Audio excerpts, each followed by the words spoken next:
میں ہمارے نوجوان جو ہے اس طرح سے نہیں آ رہے.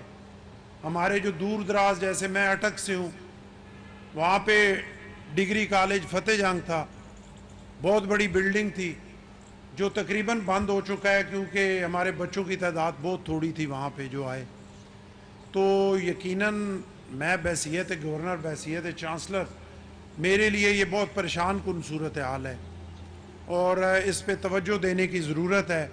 اس پہ ہم جو ہمارے بڑے دماغ ہیں ان کو بٹھا کے کوئی سوچ، کوئی تھنک ٹینک بٹھا کے اور وہ چیزیں ڈھونڈنے کی کوشش کریں گے کہ کیا وجہ ہے کہ ہمارے نوجوان جو ہیں وہ ہر لحاظ سے جو ہے وہ بجائے تعلیم کے میدان میں یا کھیل کے میدان میں یا مختلف جگہ پہ، بہت سارے ہمارے بچے جو ہیں وہ انٹرنیشنل لیول پہ ضرور انہوں نے بڑا نام بھی کمایا ہے، ابھی بھی کر رہے ہیں، لیکن جس تعداد میں ہونا چاہیے اس تعداد میں نہیں ہو رہا. اس کی طرف توجہ دینے کی ضرورت ہے. انشاءاللہ سارے مل کے اس کی طرف توجہ دیں گے.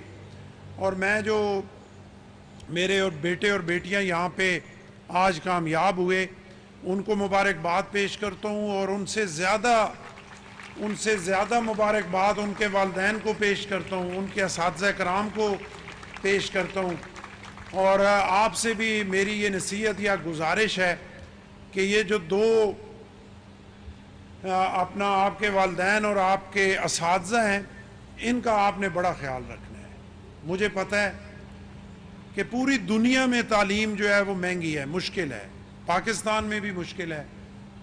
گو کہ میاں حنیف صاحب اپنے اداروں میں جو ہے وہ اسکالرشپ بڑی بھرپور دیتے ہیں، لیکن یقیناً سب کو تو اسکالرشپ نہیں دیا جا سکتا، ایک حد تک ہوتا ہے.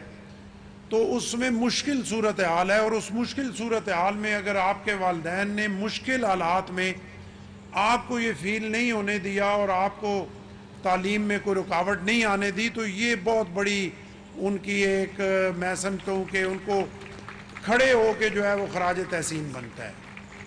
اور کھڑے ہو کے آپ کلیپنگ کریں اپنے والدین کے لیے جنہوں نے آپ کو آج یہاں تک پہنچایا.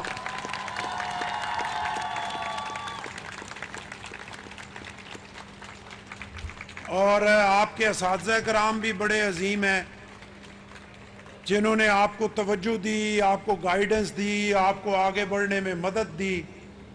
تو یقیناً میں توقع کروں گا کہ آپ کی عملی لائف میں جب آپ نے اللہ کے فضل و کرم سے آگے بڑھنا ہے، جہاں پہ بھی آپ کے اساتذہ کرام میں سے کوئی سامنے آئے گا تو اس کے عزت احترام آپ ایسے کریں گے کہ دیکھنے والوں کے لیے ایک مثال ہو.